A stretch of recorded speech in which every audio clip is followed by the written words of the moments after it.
छोटे से बच्चे को स्कूल भेज दिया जाता है, उसको ये भी नहीं पता कि मैं यहाँ पर क्या कर रहा हूँ। Does it makes any sense? 6 years से पहले आप अपने बच्चों को स्कूल मत भेजें। एटलीस्ट अगर आप कुछ नहीं पढ़ा सकते, कुछ नया, तो जो स्कूल ने करवाया हुआ है उसी को ही रिपीट करवा। पेरेंट्स का एक मोटिव था कि हमारे पास कुछ भी नहीं है प्रैक्टिस करवाने के लिए, तो हमने उनके लिए पूरा सिलेबस निकाला। आजकल वालिदैन की सबसे बड़ी ख्वाहिश होती है कि उनके बच्चे पढ़ाई में शार्प हों, हर चीज जल्दी सीखें, दूसरों से आगे निकलें और दुनिया का मुकाबला करें। और सिर्फ ख्वाहिश नहीं, उनकी परेशानी भी यही होती है। कभी कहते हैं कि बच्चा ही ध्यान नहीं देता, कभी शिकायत होती है कि पढ़ाई में इसका दिल नहीं लगता, और बाज़ औक़ात तो वो ये भी नहीं जानते कि किस उम्र में बच्चे को क्या सिखाना है।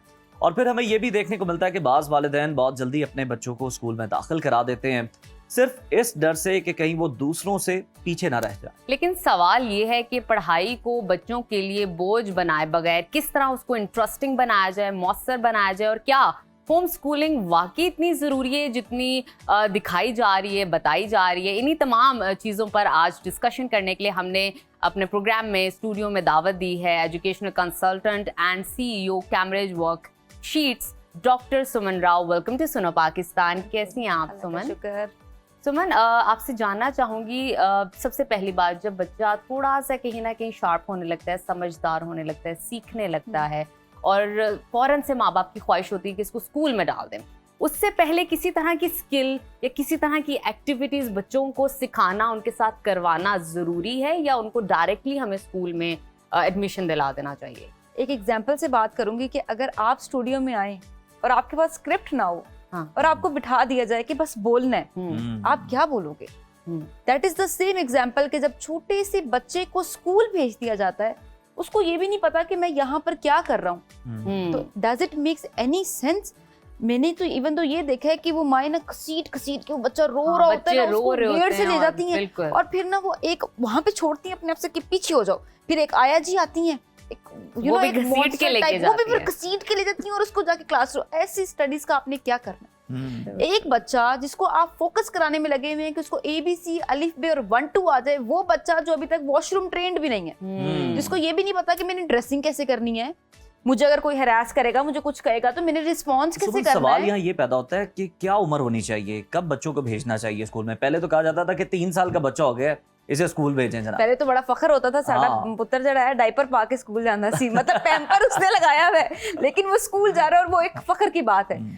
जो रिसर्च कहती है रिकमेंडेड एज जी 6 years। 6 years से पहले आप अपने बच्चों को स्कूल मत भेजें।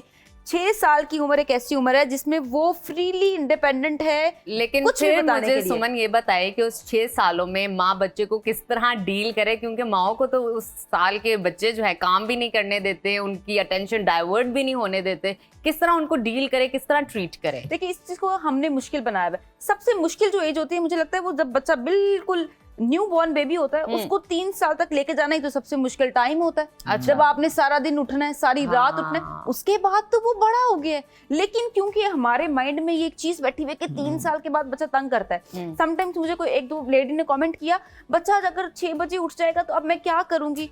यार, बच्चे जब आपने पाले हैं तो बच्चे पल नहीं जाते, बच्चों को पालना पड़ता है। अगर कोई बच्चा 6 बजे, अगर कोई बंदा आपके घर में कोई और फैमिली मेंबर भी अगर 6 बजे उठ गए तो इसका क्या मतलब? आप उसको बाहर निकाल दोगे?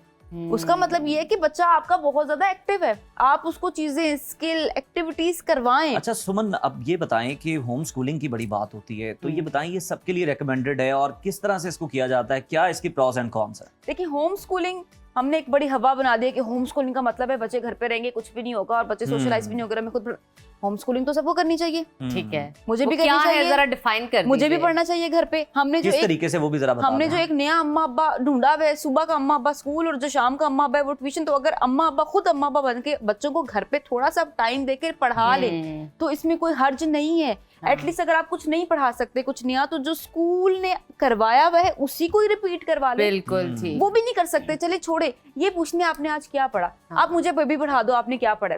अगर पेरेंट्स कहते हैं कि यार हम पढ़े लिखे नहीं है, चाहे वो जो न्यूटन आए थे वो सारे उनके अम्मा अब्बा शायद कोई पीएचडी स्कॉलर्स थे जो वो पढ़े लिखे नहीं थे। अगर जी। पेरेंट्स का चलो एक ये अलमिया कि जी हम पढ़े लिखे नहीं, हम नहीं करवा सकते, तो फिर आप बच्चों से यही पूछ लें कि बेटा आपने आज किया क्या है, क्या पढ़ा, क्या पढ़ा आपने, आपने क्या सीखा। अच्छा चलो मुझे ही थोड़ा सा ये सिखाओ कि इसको कैसे सॉल्व करना है, ये क्या चीज है। तो होम स्कूलिंग अच्छा का मतलब है घर पर हमने जब पढ़ाना। लास्ट टाइम भी आपको अपने प्रोग्राम में दावत दी थी तो हमने कैम्ब्रिज वर्कशीट्स पे बात की थी, हमने स्कूल के निसाब पे बात की थी। आज क्या डिफरेंट हमारे लिए लेकर आई हैं जो हम अपने नाजरीन के साथ शेयर कर सकें? सबसे मुश्किल ना पेरेंट्स का एक अलमिया था, वो ये कहते थे कि जब हमारे बच्चे छोटे हैं हमें ये नहीं पता उन्हें पढ़ाना क्या है, एंड दे वर राइट। आप देखें कि स्कूल से अगर बच्चा आया उसके पास कोई ऐसा मीडियम ही नहीं है प्रैक्टिस करने का। वो बुक पे प्रैक्टिस नहीं कर सकता, स्कूल ने मना की है। वर्कबुक नहीं कर सकता, टीचर ने मना की है। रजिस्टर्स एम्प्टी, जो कॉपीज हैं वो खाली हैं। तो पेरेंट्स का एक मोटिव था कि हमारे पास कुछ भी नहीं है प्रैक्टिस करवाने के लिए, तो हमने उनके लिए पूरा सिलेबस निकाला। You have the syllabus and you have the planner, कि आपने वीक 1 एंड वीक 2 में क्या करवाना है, और पूरे साल का सिलेबस आपको दे दिया कि ये ले। जो आपको हाइड एंड सीक गेम आपके साथ खेली जाती है कि नेक्स्ट टर्म में ये होगा और हम देंगे प्लानर और हम बताएंगे, भैया उनका बेटा है, उनको बताएं कि क्या करवाना है आपने। आप एक दफा शेड्यूल तो दें कि उनका बच्चा पूरे साल में करेगा क्या। हमें यही नहीं पता होता कि हमारे बच्चे ने एंड ऑफ द टर्म पढ़ना क्या है, सही। वो किस काबिल होगा। आइदर वो सिर्फ इसी काबिल होगा कि वो एग्जाम देकर उसके बाद वो भूल जाएगा, या वो इस काबिल होगा कि उसको हर चीज आती होगी। तो हमने पेरेंट्स को एक पूरा मीडियम दिया कि ये ले, ये पढ़ाएं। And this is the international syllabus. वो सिलेबस नहीं है जो 50-55 साल से चेंज नहीं हुआ, ये वो सिलेबस है जो हर साल बाद चेंज होता है, और इसके अंदर सिर्फ एक्टिविटीज है। स्किल, जो हम कहते हैं कि बच्चों को स्किल सिखाएं, रट्टा मत लगवाएं, वो भूल जाएंगे बाद में। और देखिए नुकसान तो आपका ही है ना, अल्टीमेटली बच्चा तो आपका ही है। स्कूल ने रिस्पॉन्सिबिलिटी नहीं लेनी, ट्यूशन टीचर ने नहीं लेनी, आप नहीं लेने। तो आप जो 3-3, 4-4 जॉब्स कर रहे हैं, उससे बेहतर है एक जॉब छोड़ के वो टाइम थोड़ा बच्चों को दे दें आप। सुमन, आप इतनी अच्छी बात बीच में कर रही हैं कि बच्चों को अटेंशन वालिदैन को खुद देनी चाहिए, तवज्जो देने की ज़रूरत है। सिखाएं खुद से, कलर्स के साथ उनके साथ खेलें, उनको लेटर्स के बारे में बताएं। बहुत शुक्रिया सुमन, आपकी मौजूदगी का बड़ा अच्छा लगा आपसे बात करके। हमेशा जब भी आती हैं बहुत ही अच्छे टॉपिक्स के साथ आप एम्फसाइज करती हैं कि क्या चीज़ें बच्चों के लिए ज़रूरी हैं और किन चीज़ों को हमें निगलेक्ट करने की ज़रूरत है।